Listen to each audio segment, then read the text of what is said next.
আমার সাথে এই মুহূর্তে সেই বিজেপি কর্মী দিদি রয়েছেন, তার সাথে আমরা সরাসরি কথা বলার চেষ্টা করব। দিদি, ঠিক কি ঘটেছিল 9 তারিখ রাতে?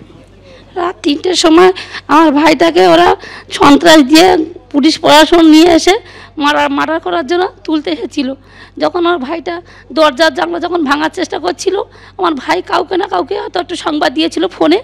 সেই পাড়াপড়শি একটা ছেলে চিৎকার করার শব্দে আমরা বেরিয়ে এসেছিলাম বাড়ি থেকে। এসে ছুটে এসে দেখি জানলাগুলো পুরো ভাঙা হয়ে গেছে, দরজার দুটো খিল ভাঙা হয়ে গেছে।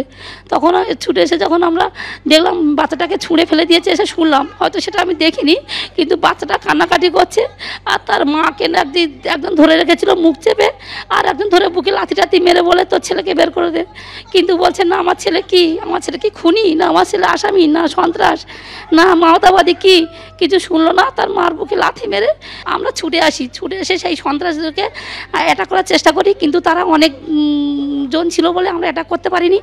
তো আক্রমণ চালালো তারা কি পুলিশের পোশাকে? হ্যাঁ, তাদের ওই সেবিক না, ওই কি সব পোশাক আছে না, ছাপা ছাপা পোশাক, ওই পোশাক পরা ছিল তাদের গায়ে। আর কালো কোট কিছু লোকের গায়ে কালো কোট মতন ছিল, মুখে মাস্ক মতন কি ঢাকা দেওয়া ছিল, আমরা মুখ চিনতে পারিনি।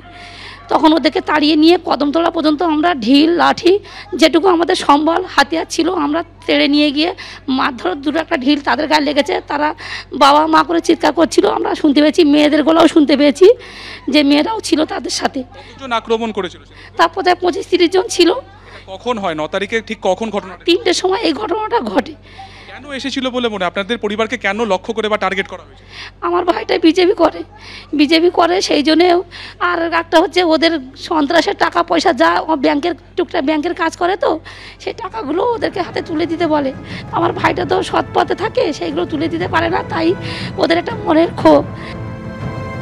আর এদিকে সন্দেশখালীর পরিস্থিতির ওপর নজর রাখছে কেন্দ্র, জানিয়েছেন স্বাস্থ্য এবং পরিবার কল্যাণ এবং আদিবাসী বিষয়ক কেন্দ্রীয় প্রতিমন্ত্রী ভারতী পাওয়ার। কেন্দ্রীয় মন্ত্রীর দাবি, গত 10 বছরে মোদী সরকার মহিলাদের নিরাপত্তাকে অগ্রাধিকার দিয়েছে। देखिए, केंद्र सरकार लगातार बात कर रही है और महिला सुरक्षा को लेकर 10 सालों में आदरणीय प्रधानमंत्री जी के नेतृत्व में देश में ध्यान ही दिया है, और इस बार भी पश्चिम बंगाल में भी ध्यान है। लगातार केंद्र सरकार बातचीत कर रही है, हमारी टीम भी पहुंची। আমরা কথা বলেছিলাম তৃণমূল নেতা দেবাংশু ভট্টাচার্যের সঙ্গে।